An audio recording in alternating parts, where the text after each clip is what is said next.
My name is Robert Pierce. I work for Shell Energy North America. Shell Energy provides energy products and services to utilities, municipalities, CCAs. In California especially, we're a significant supplier to the CCAs of conventional energy, renewable energy, carbon neutral energy, resource adequacy capacity, and schedule coordination. Our affiliates are located in San Francisco in the Transamerica building, and they're focused on building customer solutions including batteries, storage, and in the EV market, we are focused on charging technologies. Overall, Shell Energy is investing significant resources in support of the transition to the low-carbon economy, and I would encourage you to review the recently published 2017 sustainability report to learn about Shell how's responding to key sustainability challenges facing the company and the planet, and I can give you the website if you're interested in that. So this is year 36 for me in the energy industry. 22 as an energy marketer. The best thing about that is that every year is different. In 2008, we just executed some renewable energy sales to PG&E. When we got a letter from Barbara Hale talking about CCAs and wanting a discussion about CCAs, and we thought, well, we serve utilities, this is crazy talk. So I think we filed it in the round file. Sorry, Barbara. And then, yeah, we came around. And then 2009, we were in Emeryville, shortlisted by the East Bay cities to talk about formation of the CCA. They chose to shelve that for a while, but now they're up and running and they're a customer of ours. And in 2010, we were awarded the full requirements contract for marine clean energy. So we're proud today to be serving nearly all the CCAs. I'm happy to see my customers, competitors, some of them, in the audience. So I'd like to introduce our panel today, who Barry gave me a limited time, so I'm just going to say, ladies and gentlemen, welcome the Avengers.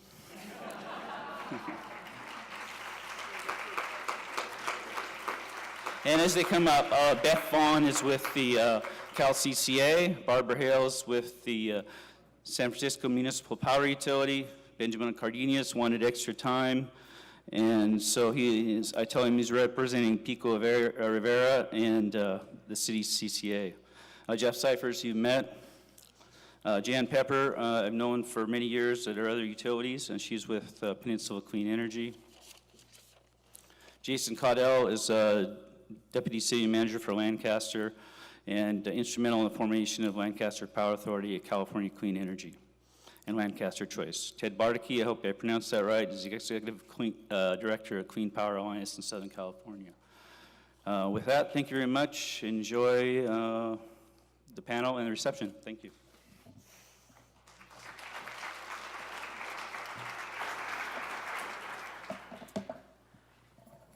All right.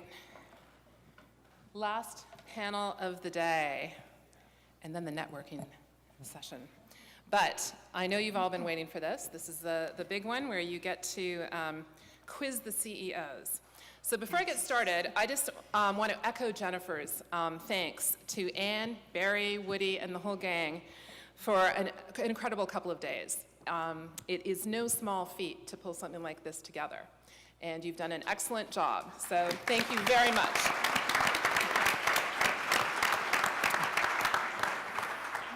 I also want to thank you for asking me to moderate the final panel of the day. It's a rare opportunity for me to grill my bosses in public. And I promise I will not be gentle. All right, for those of you that don't know, the California Community Choice Association is the trade association for operating CCAs and emerging CCAs. As you can imagine, we have a growing membership and a growing board. So up here you have 6 of my 16 directors of Cal CCA. And I'd just like to point out the diversity of the group. We have here 3 that run CCAs that are joint powers authorities, 3 that are within the cities, 3 that are from Northern California, 3 that are from Southern California. And I propose to you that these people are as diverse as their communities are that they serve. They all have different backgrounds. Some come from public power, politics, state government, private sector, but they all share one thing, and that is a passion to make a difference in the communities that they live and serve. And today they're going to explain how they do this through the CCA model. So, here's the format for the panel. I'm going to ask each panelist to introduce themselves and their CCA. They've got a minute and a half. It's going to be quick, folks. And provide us with some brief highlights. Give us a little status update. Then I'm going to ask some questions of the panelists while you write out your questions. So remember the first session this morning, there are, I believe, some pens and some cue cards. I want you to write down your question, and we have a couple of runners on either side. Wave to them. They're going to grab your questions, because really this is an opportunity for you to have a conversation with these folks up here. So I'm going to allocate at least 15 or 20 minutes. I've got a timekeeper over here for me to make sure you get your questions in. So let's get started. So how about we start at the far end, Barb? Are you good? Okay. All right. Tell us a little bit about Clean Power San Francisco. Hi, everybody. I'm really happy to be here and talk about Clean Power SF. We've been operating since May of 2016. We're serving around 80,000 accounts right now. That's with a peak demand of 115 megawatts. After this July, we're enrolling more customers, so we have notifications going out to our customers now. We're going to add about 27,000 accounts, mostly commercial. So it's about 105,000 that we'll be serving as of July after opt-out. Our opt-out rates have been really low. We're at the 3% at this point. And with that additional enrollment, 365 megawatts of load will be served by Clean Power SF. We're going to continue to enroll customers. San Francisco won't be fully enrolled until July of 2019. We'll add about 260,000 residential accounts, mostly residential accounts. In early 2019, that'll bring us up to 675 megawatts. And all of San Francisco enrolled, all of the eligible accounts enrolled. We are very proud that we launched our program with all specified resources. Our renewable content was all California product category 1, no unbundled renewable energy credits when we launched our program. I mention these things because these are sort of myth-busting moments for us when we get to talk to a crowd of people. I want to share some data with you so you can help us as a CCA community dispel some of the misunderstandings. As we're enrolling these new customers, we're procuring more energy. We've made 2 long-term contract commitments for renewable generation, solar and wind, that will be constructed because we signed contracts with them. 147 megawatts. So that's just one of the features of what we're able to do as we grow. And on Q&A, I'm happy to talk about some of the other things we're looking forward to doing in the future.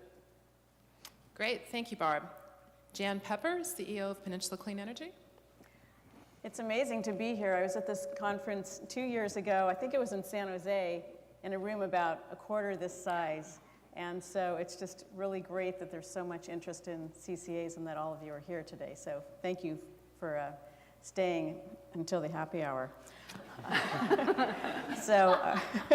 We are the CCA for San Mateo County, which is the county just south of San Francisco. We serve 20 cities and the unincorporated county. We have a board of 22 members, including a council member from each of the 20 cities, plus 2 of the county supervisors.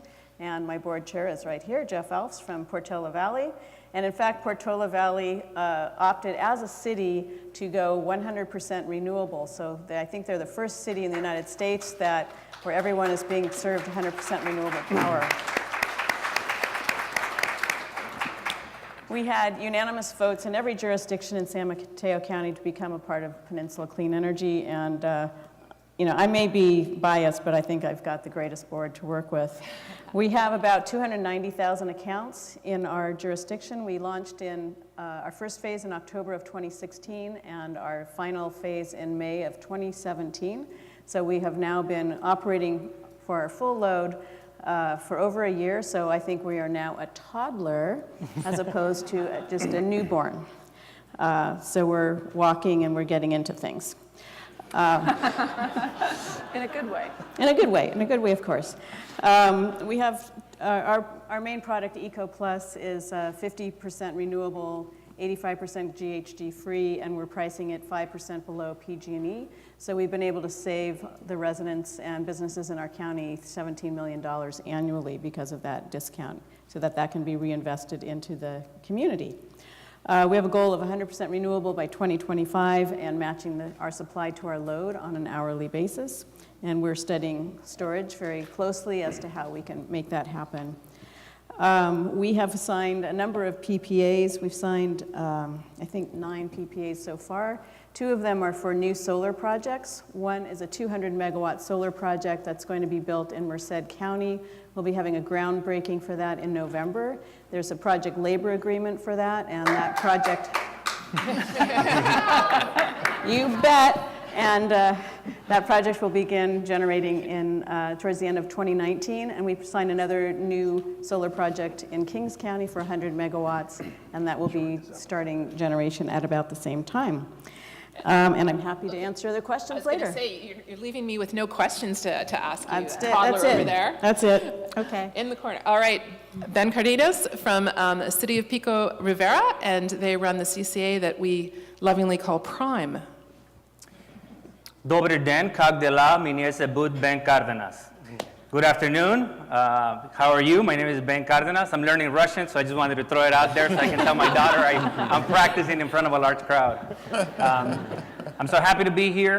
Prime launch, Pico Rivera Innovative Municipal Energy, launched in September. We did a 2-phase. We launched our residential accounts back in September. All our commercial accounts in May, roughly 18,000 accounts.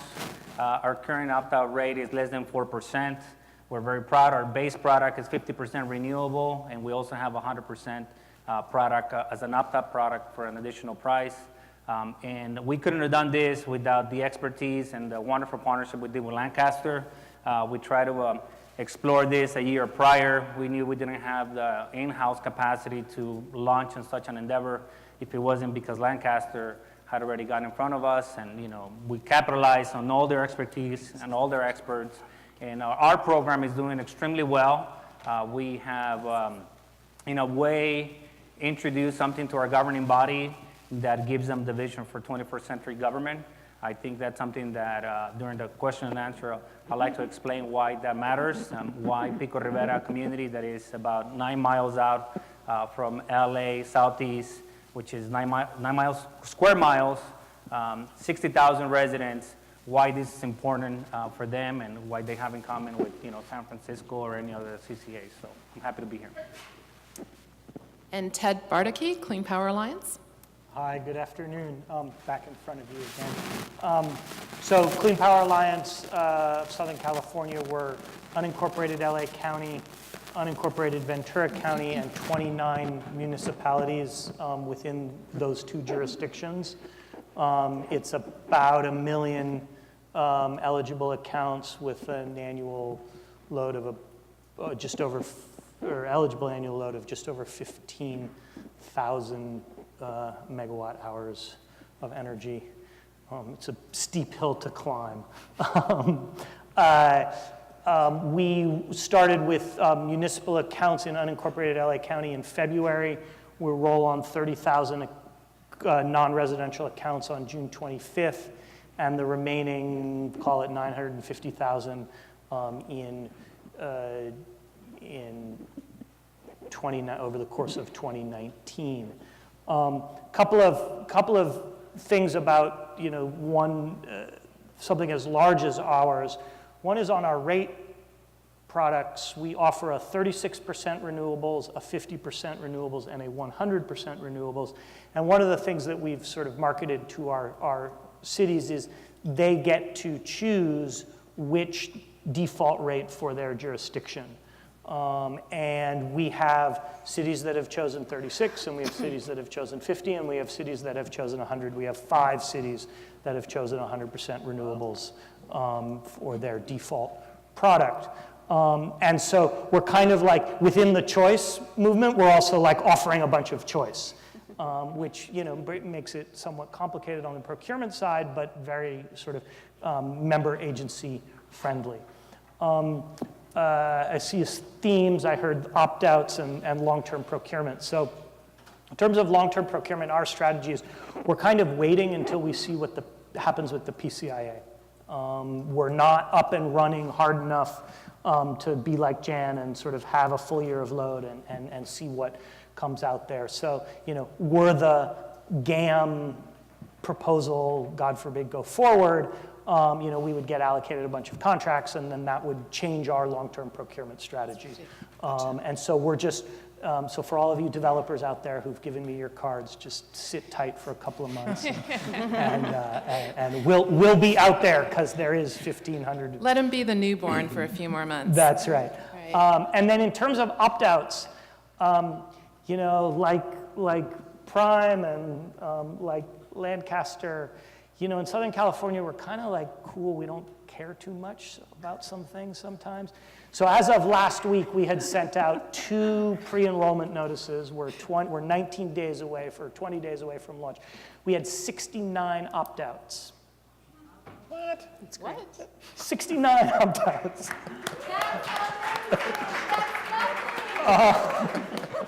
I mean, like, are people asleep or what?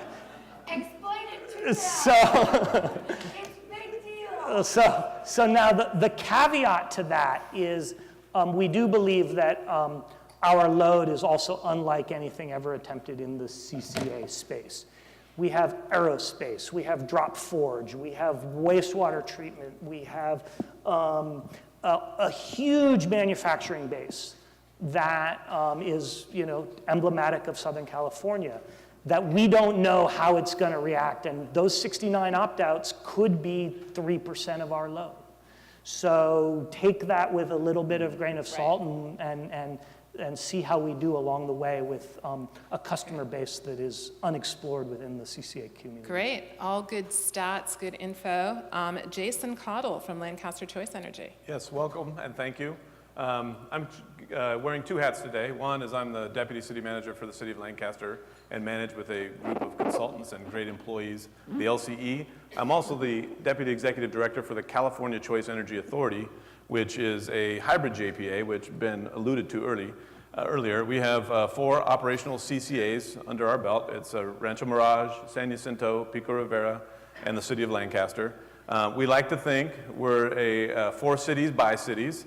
And hopefully we'll have an opportunity to explain that today about how important it is for cities to get involved in CCA.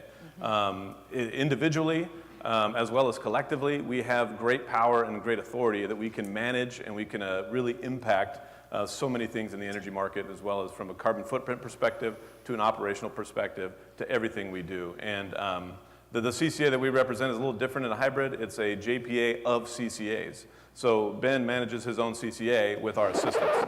But it is Pico Rivera's CCA, and I think that's a very different model that I think works well.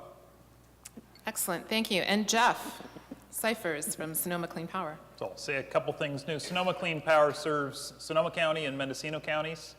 And one of the things I'd like to instill in this conversation is a little bit of competition among us. So I don't think any other CCA yet has a city that has enrolled all of their municipal accounts in 100% renewable energy 24/7 made inside their service territory. But we have, City of Sonoma. So, have you? All the municipal accounts, 100%. Made inside your service territory 24/7? All municipal accounts, yes. Put it on the table. 147. Jan, I see a hand up down there. You want to one-up I'm going to this? test that. Check it. Jeff, we have 15 cities that have opted up to 100% renewable. And you make it 24/7? You're not using net metering? You're balancing it yourself? All your reliability products from renewables? I challenge you. It's a trick question. It's on. All right, we'll take you on. All right, so we've got the challenges are out there. Super exciting. Okay, well, thank you all for the stats and the introductions to your CCAs. I've got a lot of great questions. Actually, Someone came up with the same question that I had for Ted Bardacke, and that question is, how big is too big for a CCA to sincerely maintain local benefits of customized program design designed for a specific community? And Ted, you can start, but others can also take that question. Yeah, I think we're about to find out. Too big to fail. No, that was. I think there's some real advantages about being large, just in terms of economies of scale, buying power, and the ability also from a policy perspective to really shape what goes on in the Southern California region. I have a lot of background actually in the water business in Southern California, and one of the things that was extremely frustrating in the water business was the fact that we have 200 plus water agencies in Southern California, and when the drought happened, it was really, really hard to effectively coordinate a drought response across all of these different small little agencies. And so I think one of the things in terms of thinking about confronting climate change is we do need to make big moves. And if we can make big moves together and in a coordinated regional way, I think we can make bigger strides. We have tried to maintain and will, in our development of local programs, a real element of local control among the member agencies. We have member agencies that would like to really pursue microgrids in their communities, and we hope to explore that. But we have other folks who would really just like rate savings. And So can I follow up on that then, Ted? And actually, it's a question to Jason, because I think you described CCEA, which reminds me a little bit of what Ted's describing for Clean Power Alliance, where you have sort of an umbrella CCA or JPA or organization, and then within it, you have a number of cities and communities that specifically have their own desires, their own unique vision for what a CCA is and how real savings or real decarbonization or real jobs will come to their communities. Can maybe Jason talk a little bit about that? Thank you, and I think this is a good opportunity to talk about the speciality of cities. Is Ben, Barbara, and I, our organizations manage multitude of services, from transportation to sewer to water to police to fire. All of these include an energy component. So when we look at what we do as a CCA, sometimes the metric is how much do you build, how many solar panels did you have, how many opt-outs, how many megawatts, how many this, how many that. Well, we look at it differently. Like we look at how can we impact the community. We take pride in the fact that we have 100% electric bus fleet coming this year, which I think is pretty cool. If everybody, right? Yeah. That's a direct result of our involvement in the energy business, and that's a direct result of a special rate structuring for those buses so that to make them available, make it allowable. We've retrofitted all of our streetlights. We've purchased all of our streetlights. We're doing so many different things that sometimes the metric for cities should be a little different, right? It may not be the same. I also like to, in a little bit of competition, I like to say Lancaster is where all the CCAs are building their energy anyway. So from a competition perspective, right?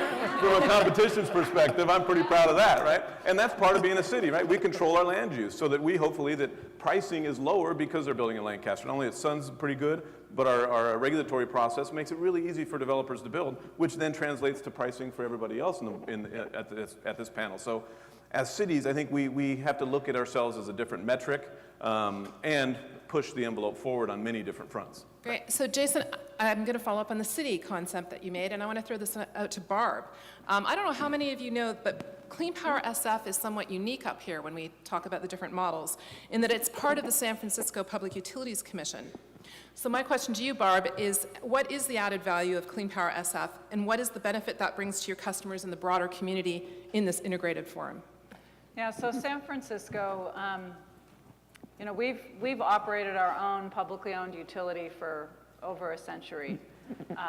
And yeah, we have electric buses, it's the Muni system, and they are an example of the kind of services we provide as the Public Utilities Commission, giving greenhouse gas-free electricity to electrify our bus system.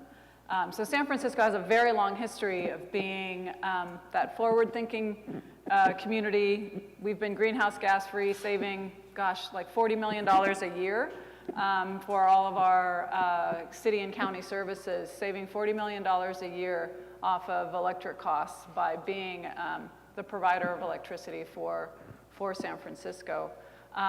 When the CCA opportunity came along, we were able then to expand that service, right? Take that same set of values and apply it to the rest of San Francisco, not just city services like the police and fire and airport and such. You know, we do have the challenge of being a city, which, as Jason said, makes us a little different. I think we move a little slower. We're a little more risk averse, probably, than some of the JPAs. Hence that long list of enrollments I talked about at the beginning.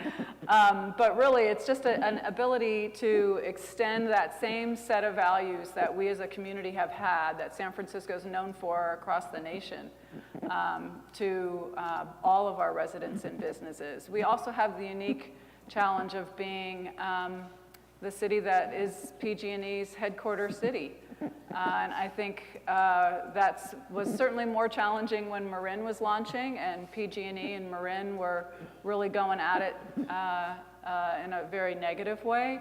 But I think it's important for us all to remember that customers of ours as CCAs are also customers of the investor-owned utility. So it's a shared relationship, it's a partnership. Even though it's been a tough partnership at times, it's a partnership. Our governing board's constituents, our elected officials' constituents, are both our customers and PG&E customers. Whether they're bundled or unbundled, they're still voters within our communities. And so I think it's important as a city, we're, I think, more sensitive to sort of that dynamic than perhaps some of the JPAs are.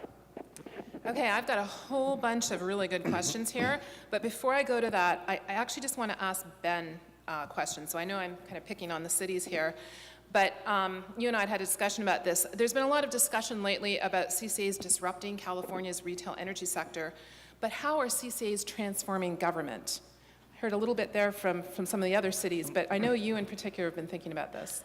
So I think that's a perfect segue to talk about what this means for cities, and it means an opportunity. I think what we discover for Pico Rivera, I think we always hear, and I know Barbara mentioned it, cities are very risk adverse. They don't like to take calculated risk. They move a little bit slower. But what this allowed us is to reflect on the opportunities to be visionaries and to lead with courage. And I think that's something that we have to reflect as a collective. What is our responsibility to ensure that if you're an elected official or city staff out there considering becoming a CCA, what this means to your organization. The private sector, attracts talent, whether it's human capital or finance capital or technology, the latest technology, because they have a vision.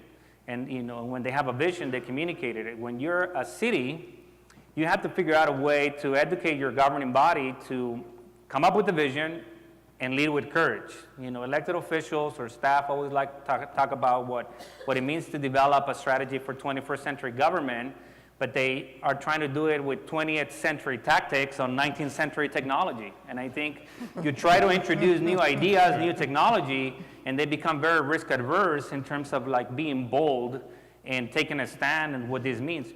What does a community like Pico Rivera have in common with all these communities here? I mean, think about it. In any other given day, you probably would say, well, what does Pico Rivera have in common with Lancaster, Marin County, or San Francisco? This is a great opportunity because environmental sustainability and trying to protect the environment is what binds us together. So if you're an elected official out there, take a stand. Create a vision, attract talent, retrain your employees, attract the right public sector employees, and develop public sector entrepreneurs. Take a chance and try to do something different and figure out how that can translate and have an impact to the rest of the organization, the way you manage the rest of the other services that we provide to the public. So I think that creates an opportunity as a collective and as an individual city. Excellent. I feel inspired. That is our leaders speaking out. So not to become a downer, but you have posed some very good questions here, and I think it's only fair to put this to the panel. So I'm going to kind of combine two questions. One is on a scale of 1 to 10, 1 being very low, 10 being very high, how would you score the threat posed by the CPUC to, one, existing CCAs, and the examples are the PCIA and others, and also emerging CCAs? That's Jeff's. 6, all right, we have a 6 down there. We have, So let me say something short to that. absolutely. Which is the threat from the CPUC is not as hard to understand as the threat from the legislature. And the reason is the CPUC does have processes. It has to follow. It has timelines. You usually see something coming. You can intervene, you can discuss, you can challenge, you can contest it, you can even sue the result. The legislature has nothing like that. If the legislature passes a rule that says thou shalt be terrible, it's law. And it can happen very quickly. And so I think the risk in the legislature is more, is harder to forecast and requires greater persistence in being present all of the time. Not that the CPUC threat is any less. I think it's actually very significant. But we sort of know what the landscape is. We know about the PCIA. We know about, you know, the proposal for, you know, some kind of shared procurement. We know about a lot of these things because they're getting discussed. So I don't want to downplay it. It's Right. super important to be at the CPUC, but we kind of know what's coming generally there. Well, and also put a plug in for CalCCA, that is one of our primary objectives, is to advocate for the CCAs in the regulatory forum and in the legislative forum. But if I might just quickly add, because I absolutely, think it Ben. goes to what I'm trying to say, and I think I'm glad you mentioned this. Today, for example, is a very important day here in California. I woke up this morning, I went to exercise my civic duty, and I voted for those leaders that I thought were bold enough to stand for something that represents the future. Not for the safe vote, for figuring out, well, you know, I don't want to waste my vote, I'm going to vote for the person that is more likely to win, but for somebody that is willing to stand up. And if we're not happy with the regulatory barriers, what we can do is exercise our vote and change the composition of those, you know, committees of jurisdiction. And I think as a collective, we have to at some point, you know, stand courageously for, you know, on the side of leaders that are willing to stick their neck out. And I think, you know, today, for example, it's a perfect day. So just reflect and wonder, if you exercise your civic duty, do you do it with courage? Well, and I think that you've just answered as well another question, which was, with 2018 being an election year, how do CCAs see their role in the political process? Does anyone want to add to anything Ben said there? Well, I think we have to have our voice. And Beth, you mentioned CalCCA as a vehicle for that. I think that's important. But I think at the end of the day, what matters is local elected officials showing up and giving a voice to our perspectives and the community impacts that CCAs are creating, are generating in that legislative process that Jeff was referring to. I'll be a little bit contrary to Jeff in that I think while the CPUC can be predictable, they've shown themselves to be willing to just throw out process and do what they want. We experienced that with that resolution in December. And I also feel like there's with the election, this is going to be a tough year, a year of influence. They're not just, the CPUC is not just using their own process, they're using their voices in the legislative settings as well. So we could see some dramatic stuff happening, and we need to keep our eye on it, and we need to make sure our courageous elected officials are engaged. And Yeah, Beth, I would. sorry, go ahead. I mean, I try to be optimistic, and I think that as more and more CCAs are formed, that we have more and more political clout. And especially in Southern California with LA and Pico Rivera, Lancaster forming, that we have more and more legislators who have CCAs in their jurisdictions. And I think it's very important that we use our electeds who are on our boards to keep them engaged with the folks who are in Sacramento. And we've seen that it works. So I think I'm really optimistic. I think it's pretty clear we're on a roll. We're not going to be stopped, and we're going to be here for a while. So for a long Jeff, while. did you have something to add? Yeah, I just wanted to add, there's two political stories that I'd love some help spreading. And one is that community choice was created following the energy crisis to help solve the energy crisis. There was an interest in better public oversight over private energy markets and transactions so that there would be lower risk. Help me tell that story, because we're being sort of implicated as causing the next energy crisis. And I think we need to flip that on its head. And the other story is really, we need to tell what would happen if we failed. What's our credible threat? If CCAs went down, if there was a law that made it so that CCAs are frozen or stopped or had to procure something that brought them down, what is the damage of that? Let's tell that story. We lose the innovation hub of California solving climate change. We lose the ability to move fast and solve these big problems. We lose the innovation that Lancaster is impressively demonstrating. And so I think we need to tell those stories too, because it's not just about how we're good. Every lawmaker in the world hears about how you have the answer to everything. And they're immune to that argument, because everybody who goes and meets with a lawmaker has the answer to everything. Talk about the downside if you fail. Both things matter. So that's interesting, Jeff. There's one question from the crowd here that I think you may have answered. And the question was, what did you think when Commissioner Aceves, Guzman. yeah, sorry, the spelling is wrong, said, when she said CCAs are doing no better than IOUs on renewables, GHG reduction, and lowering cost customers? Well, I don't want to interpret what I think she meant, but I'll try. And if she's here, she can correct me.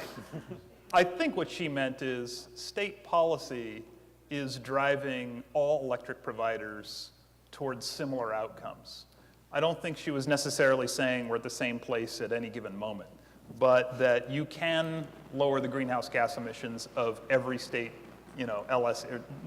electric provider through legislation and regulatory policy. You can increase the amount of renewables through that. And so, in a way, that's a kind of easy problem relative to the innovation of solving things that literally we don't know how to solve. Like, how do you get above 50, 60, 70, 80% renewable energy on the grid and still maintain reliability? That's a problem that we have really good ideas of how to do it at a high price point, and we have really good ideas of how people have done it in island nations or on nuclear submarines. What is going to work in California?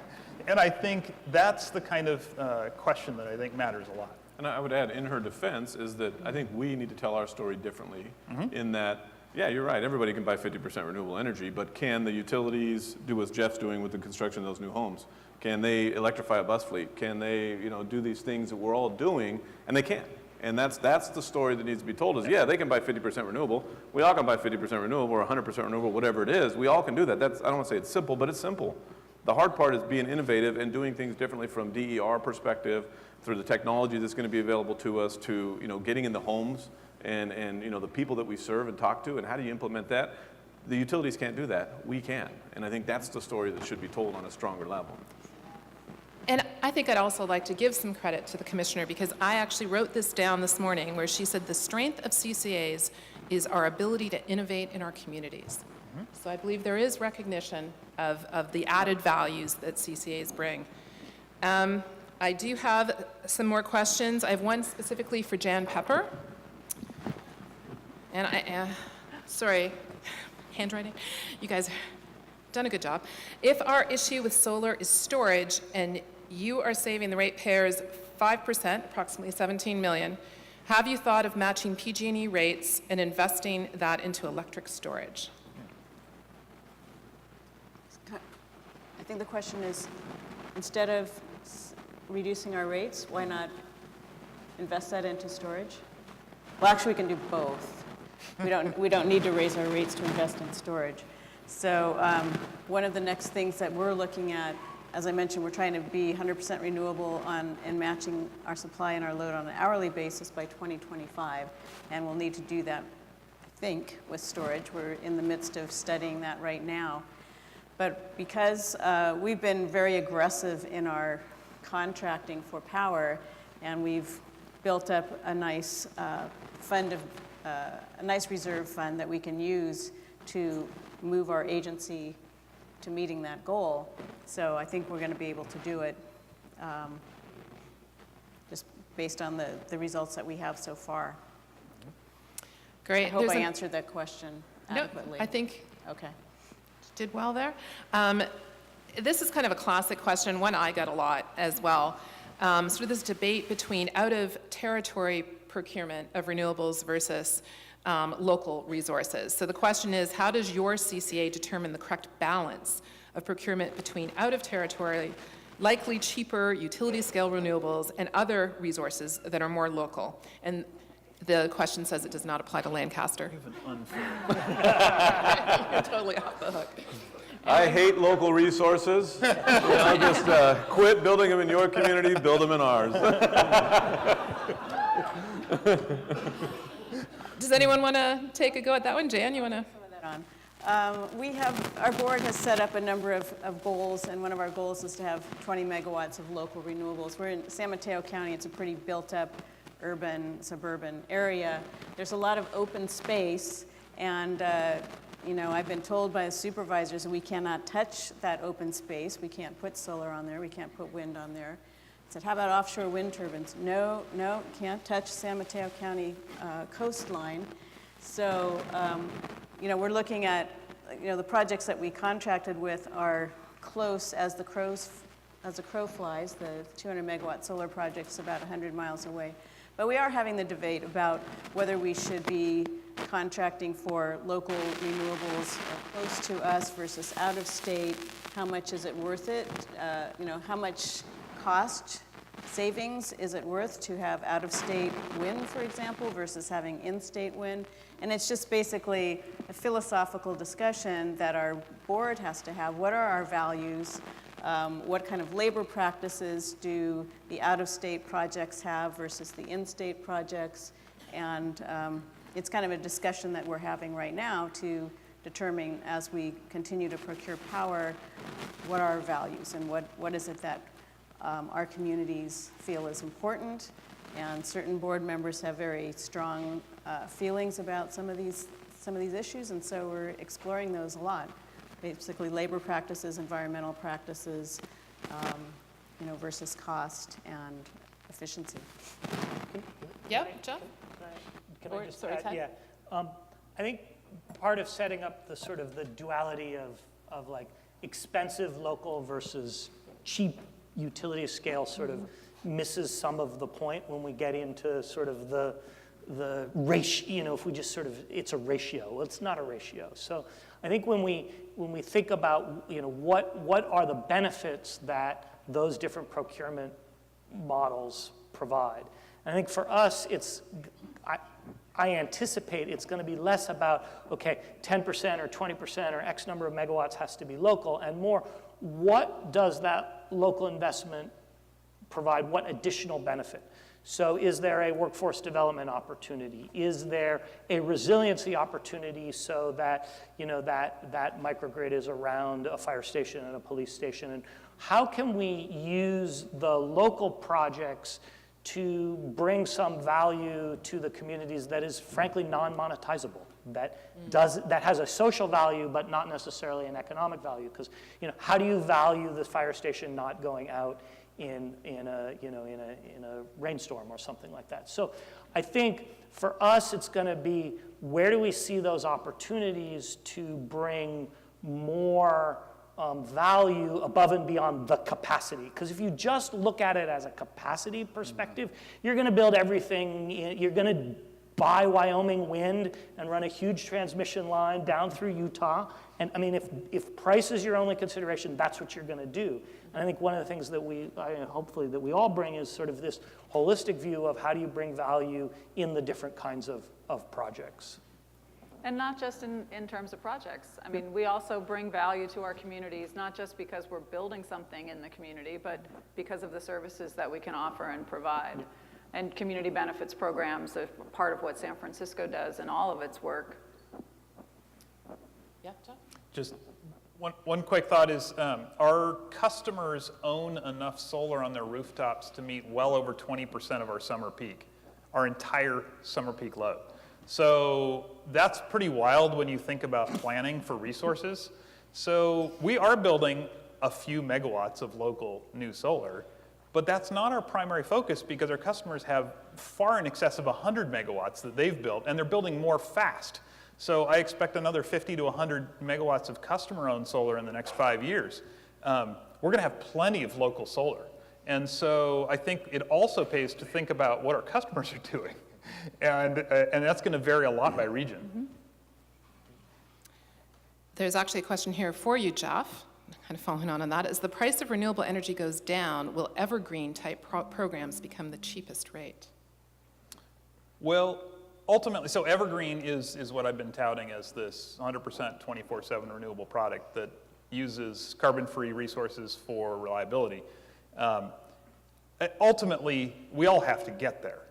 So whether it's the cheapest or not, it has to become affordable. And that's really what I want to stress is when we can make, and honestly, it's a 2.5 cent premium today for locally produced, 100% renewable with round-the-clock service, right? So that's not that bad when you look at the total cost of that energy source. It's not a huge premium. It is significantly more expensive than buying, all wind from somewhere else. But I think it's more a matter of, is it affordable? And I guess my argument today is not quite. I think we actually have to do more to address efficiency, waste in the community. We have to reach out to our low-income communities and help them take advantage of some of the investor-owned utility programs that already exist and are available, but they aren't utilizing for retrofits.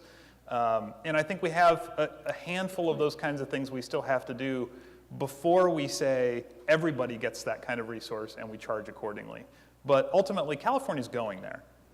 I think we're all going to be in a future where the natural gas resource will be phased down, both for energy and reliability at some point, once we figure out how to do it on the reliability side. And I think that's where we're all going to be. So the question is, how do we make it cheap enough it works? Great. Okay, we're slowing down. If you have any more questions, this is last call. I have one here for Jason Cottle. Lancaster is expecting to be at 100% renewables by 2020. Please, can you tell the rest of us how we can follow in your footsteps? Right. Good. Thank you. That was a good one. Is that one of your staff members that... First Build in Lancaster, is that what you're going to say? And everybody take a break, take a break. Yeah, we have, well, I think there's a couple key things. One, you have to have strong leadership, and that starts with our mayor being a champion. And you're not going to get there by not having a champion. Every one of us at this table, there's some of the champions are out in this room. The reality is, without leadership and champions, you're never going to accomplish any of this stuff. You won't even be able to join one of these groups without strong leadership. So that's number one. Two, you have to have a good staff that understands what they're doing and is entrepreneurial as well. And then three, your policies have to reflect what that means. So we did a number of different things to get to the point or to get to the goals we're doing. And one we talked about is land use. So in certain parts of the community, on an R2.5 zone property, you can do solar by right. That's important. That's why people are developing in Lancaster. If you want to accomplish that in your community, change the zoning restrictions to allow that to happen. And it'll happen. It's a shocking thing. When you allow people to do stuff, they do stuff. It's pretty cool. And then, we were the first city to do renewable, 100% required renewable, new construction, or net zero, sorry. We heard that from the commissioner today, that they did it as a state. Well, you know what, we did it, and it was easy because every one of our citizens is going to save money when you change that. So that, those are stories that help too. So it's all these policies, leadership, and staffing that makes it happen, and you just have to want to do it. And then be challenged by the slings and arrows, because you're going to have some people oppose you. The BIA is going to come after you. But at the end of the day, you tell a story that, well, the BIA doesn't vote for me, right? The citizens do. And every citizen that buys a new home in Lancaster is going to be saving money on their energy bill 2 years before everybody in the state is. And that's an important story to tell. So, that's it. Great. And actually, we have another excellent question here. And I was actually going to bring this up when Barbara was talking about the public benefits. The question is, how are you engaging diverse voices in the community in designing a clean energy future? Barbara, do you want to start with that? Yeah, so San Francisco's, we have some of the wealthiest residents as well as some of the poorest residents. We have a very broad range of languages, really a diverse community. But we're also very active in our community, tabling, talking, not just talking at community members, but engaging directly with them. We have programs in our energy programs. We have programs focused on the low income sector, and making sure that all levels of our population can see the benefits of the programs we're offering. We've had probably the longest standing solar incentive program. Our Go Solar SF program's over 10 years old. We had a very purposeful low income focus in that program, included workforce development aspects to it, and that's available to our publicly owned utility customers and our CCA customers. That's just an example of the kind of work we do. Do others want to talk a little bit about, too, in particular, how are the voices heard, I think is what you're getting at. I know there's some discussion in the previous session about some of the community advisory groups and others. Yep, Ben? So I think this is a good segue for all the vendors who offer all these products. As we're kind of now launched and we're looking at all the different products that all the CCAs are offering, our governing body is, in the emphasis stages of figuring out a way of what this means for our community. How do we offer products that define Pico Rivera? So we have, for example, our summer festivals bring on average 10,000 people, so we have gotten out to all the different stakeholders, our senior citizen clubs, our summer festivals. The goal is to gather feedback as we introduce this program, and we let them know that now their energy is 50% renewable, it's 3% cheaper than it used to be, that they have the offer, the option to opt up to 100% renewable, but most importantly, what type of incentive programs they would like to see. And I think there's no better way to memorialize the voices of your community by offering products that are reflective of your demographics and what they would like, to see define their community. So if you're offering a product that is kind of a one-size-fits-all, figure out a way to customize it, be bold enough to educate the community of how your technology, 21st century technology now, can be customizable in a way that you can offer a product to your community that they can be proud of and that can be unifying by virtue of being the same type of approach, but yet unique enough that allows a municipality or its own CCA to be unique enough. Right. And I think, Jan, all of you can answer this if you like. Well, we have a citizens advisory committee. We have 15 people on that committee, and we reached out to our entire service area to get people to apply to that. We had a number of people apply. In fact, I know 2 of our citizens advisory committee members are here. I don't know if they're still here. So they were interested enough to come to this conference, which is really great. Yes. Another thing that we've instituted is a small grants program. So as part of our outreach, we provided small grants to some local nonprofits to reach certain segments of our community. And in fact, because of that, we recently printed our brochures in Samoan and Tongan to reach some specific elements of specific populations within San Mateo County. So we're trying to do lots of things to really reach out to the community. Another thing we're doing is actually working with our county office of education to work with the schools and try to help get education about energy and climate change into the schools. All right. Anyone else want to?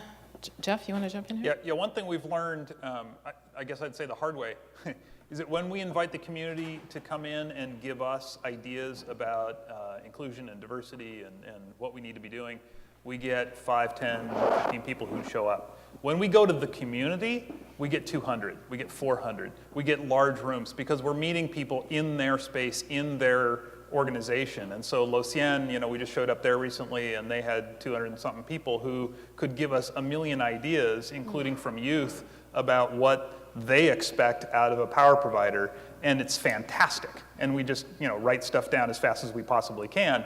And so one thing I would invite all the CCAs to do is go out into the community and show up at their events so that you're not expecting them to come to you, because is that so much better. That's great. I think we're going to start to wind up. There is one more question that actually I'm willing to take. And the question is, are we close to the PCIA rate transparency at the PUC? So we don't want to leave on a downer, but just in terms of where we are on the process, you know, CalCCA, we pulled together. I have to say, the whole PCIA process has been excellent for us as an organization to really bring together the skills and experience of our regulatory staff within all the CCAs to work together. And I think we put together a fantastic proposal. And the testimony was filed on April 2nd. There were evidentiary hearings in May, and on Friday we filed a brief. We have reply brief due, and then we're looking for a proposed decision. End of July, August is the time frame. So other than that, Can I Yes, say something? sure. Quick? So I want to thank Beth for carrying a lot of water on that, and also Neil Reardon for doing a great job, and I'm sure there's many others here who contributed. One thing that I think emerged out of the PCIA arguments that CalCCA filed is, we're the new ratepayer advocate in California. Where are the other ratepayer advocates? So in our testimony, we said, here's how all electric customers can save hundreds of millions of dollars through things like refinancing power plants and doing other things that just make sense. It's hugely important that we have a ratepayer advocate, and it strikes me that CalCCA is the new California ratepayer advocate. So thank you both for, filling that void. great. Well, thank you, Jeff. That is, Jennifer, we ended with something positive there on the PCIA. Okay, but I'd like to wind up this. I want to come full circle in this final panel by going back to actually Jeff's challenge this morning. He said in the his opening comments that we need to sharpen our story, that CCAs need to have a mission that goes beyond renewables. So my final question to each of you is, this is your chance to get your last message in, your last chance to speak out. What is your vision for your community? What do you want this audience to walk out of this room today talking about? Who wants to go first? I'll Ted? take a shot.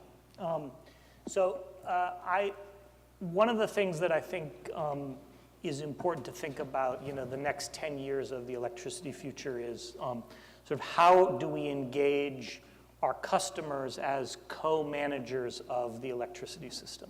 So again, I'll go back to water, right? When we had the drought, people came together and understood that they had to conserve water, but that wasn't just to conserve water in their place. They had a sense of where they fit into the overall system. That saving water, that replacing turf in Los Angeles had an impact in Northern California in the Delta and had an impact in what was going on in the Sierras. And I think that we need to start, and one of the things I hope to do with Clean Power Alliance and in sort of our size and our ability to engage with so many customers, is try to instill that sense of a co-management of the energy system like emerged with water. And I think if we can do that, we can start to, what will it take for people to let us put a nest in their house and actually reach into it and turn the thermostat down? That takes a lot of trust, and it takes a lot of recognition that you've got a stake in the game. And so I think one of the things that CCAs can do, and one of the things that we're trying to do at Clean Power Alliance, is sort of give people a stake. It's not just the bill, that you and your actions have a systematic effect, and if we act collectively, that can have a really big impact on how quickly and how fast we can go in the decarbonization of the electricity sector. And Great. I'd Barb? like to kind of chime in on that. I think as CCAs started, it was all about choice. We talked a lot about choice. We're creating choice in our communities. And I want to see CCAs and my CCA in particular evolve to focusing more on the first word in that, and that is community. And really helping people see how their community and their involvement in their community can impact the greenhouse gas footprint of the community, can impact the climate contribution to the community, can impact how their neighbors are lifted up in the community. to really emphasize that first word in CCA as opposed to the second. Excellent.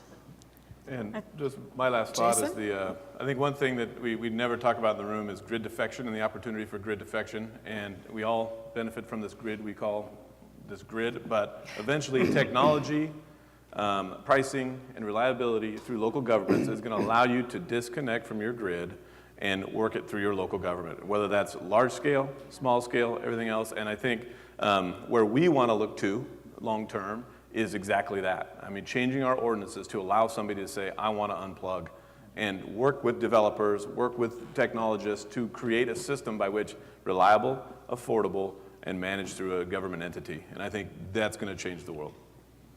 I think I would say all of the above, plus, certainly we agree with everything everyone said, but also looking at decarbonization, and for us to be successful here in California to decarbonize and to be able to demonstrate that you can have a clean economy, that you can still grow the economy, that the lights aren't going to go out, but that we can be an example that we can have a fossil-free society and still have a wonderful way of life.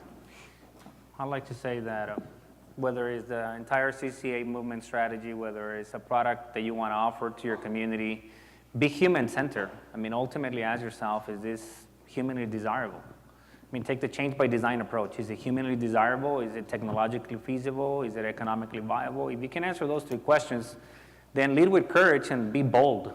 Stand for something. There's going to be, you can analyze or, so much data that, whether you can rationalize your way out of something good. If you just, basically don't, at some point, just are bold and take a stand. And to be quite honest, I mean, I give all the credit to our staff. I mean, internally and Lancaster and their, team of experts, it was relatively easy for us to launch. I mean, it was like in a year. And now we're doing so well that, it kind of, in a way, breaks my heart to know that we can talk about this all day long until the sun comes down, and yet, you will rationalize your way out of doing something that is just simply the right thing to do. So just be courage, lead with courage. Love that. Be courageous. Okay, Jeff, it's come back to you. You began this with your vision in the morning about thinking big. What do you want to leave this audience with? I think two thoughts. One is 10 years ago, we knew how to solve climate change for rich people. And today, we have a pretty good idea how the middle class can do it. And I think we need to figure out how to do it for the poor. And while you're thinking about that, I think it's really important to remember that the grid is turning upside down. We today still have a grid where we largely turn on and off power plants to meet our needs. So we dispatch power plants. And we do that to follow load. Tomorrow, it's the reverse. We're dispatching load to follow the available power from the sun and the wind. And if we think about that paradigm change, that we have to think about load as a dispatchable commodity that we need to help our customers manage, not manage it for them, but help our customers manage, we know how to solve climate change. So let's do it. Fantastic.